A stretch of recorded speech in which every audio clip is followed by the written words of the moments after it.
बसला गेला पाहिजे. दादा ते माधुरी हत्ती आणा परत वंताऱ्यामधून. लय भावना दुखवल्या. माधुरी हत्ती हत्ती आणा हत्ती. हत्ती हत्ती काय झालं? त्याला वंतारामध्ये घेऊन गेले.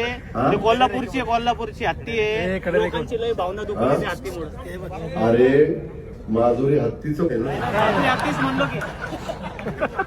त्या माधुरी हत्तीच्या बद्दल सुप्रीम कोर्टाने निकाल दिला आहे.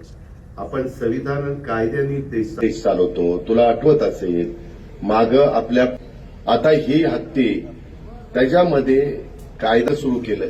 शेवटी तुम्हाला मला जसा जगण्याचा अधिकार आहे तसा पक्ष्यांनाही जगण्याचा अधिकार आहे आणि प्राण्यांनाही जगण्याचा अधिकार आहे. त्या प्रकारे त्या हत्तीणीचं झालं आणि म्हणून ती गेली. बाबा लय शेजला हत्तीणीचं लागलंय बाबा. तुला एकदा कुठं तरी हत्तीणीवर बसवतोस, परंतु तू चांगल्या भावनेनं बोलला असेल.